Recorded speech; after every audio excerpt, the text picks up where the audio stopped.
nilalang. Nagsulat din siya tungkol sa mga karapatan na dapat sana'y tinatamasa ng mga Filipino bilang lehitimong mamamayan ng Espanya na nagbabayad ng buwis at nagbibigay serbisyo.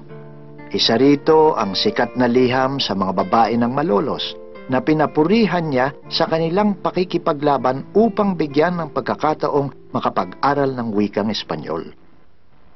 Mahirap na hindi humanga sa kasipagan ni Rizal bilang eskolar at sa katapatan niya sa direksyong itinakda niya para sa kanyang sarili. Lalo na kung iisipin na sa buong panahong ito'y ginigipit siya ng mga problema sa salapi at ng patuloy na pagpapahirap sa kanyang mga kamag-anak at kaibigan sa Pilipinas. Bungan ng kanyang mga akda at ng patuloy na suportang ibinigay nila ni Pasiano sa paghahain ng kaso laban sa mga prailing nagmamay-ari ng Hacienda de Calamba na dati kapanalig ng pamilyang Mercado.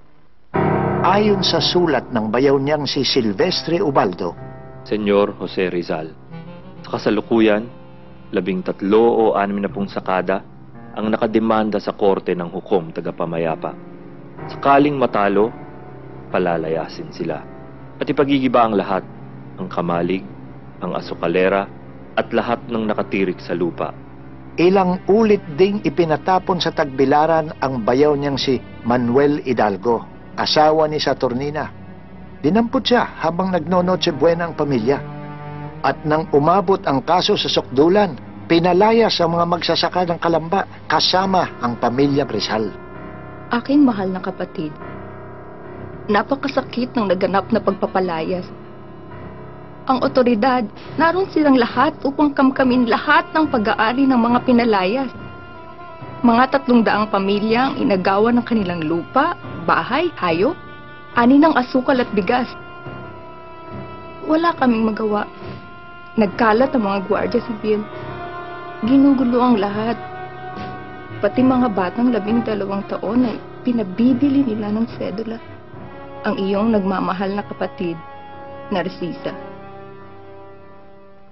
Ipinatapon si Pasiano kasama ng kanyang mga bayaw sa Mindoro. Nang mamatay ang bayaw niyang si Mariano Herbosa, pinagkaitan ito ng Kristiyanong libing. Maging ang kanyang munting pamangkin na namatay sa sakit ay balak ding pagkaitan ng libing. Matagal na ibinurol ang bangkay ng bata habang hinihintay ang sagot ng arsobispo. Hindi mapanatag si Rizal, lalo na totoong malaki ang kinalaman niya sa protesta ng Kalamba at sa pagkatha ng nobela. Umapila na ang kapatid ko sa Korte Suprema at kailangan kong pumunta sa Espanya upang bantayan yon o bumalik sa Pilipinas upang masubaybayan ang mga pangyayari.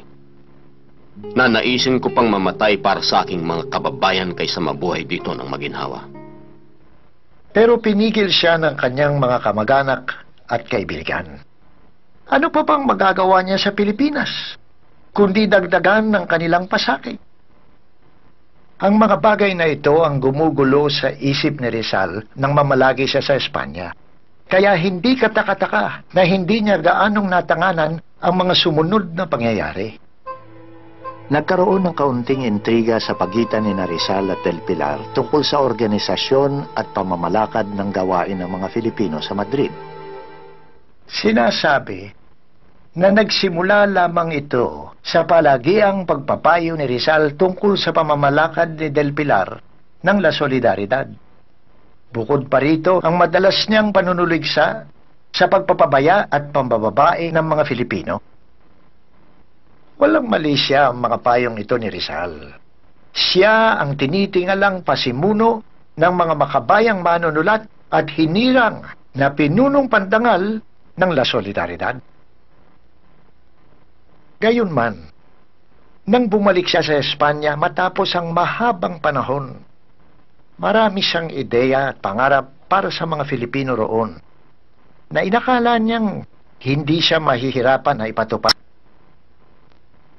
Hindi niya naisip na posibleng naliligaw siya sa teritoryo ni Del Pilar na kinikilala din ng lahat kasama na ni Rizal bilang pangunahing tagapagsulong ng lahat ng gawaing politikal ng mga Filipino sa Madrid mula nang umalis si Rizal.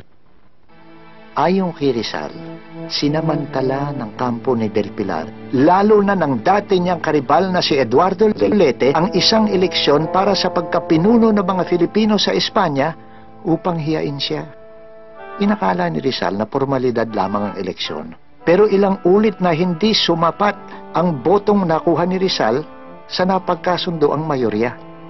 Bagamat nanalo din siya pagkatapos ng ilang pang botohan, labis siyang nasaktan. Ginawa man ni Del Pilar ang lahat upang aluin si Rizal.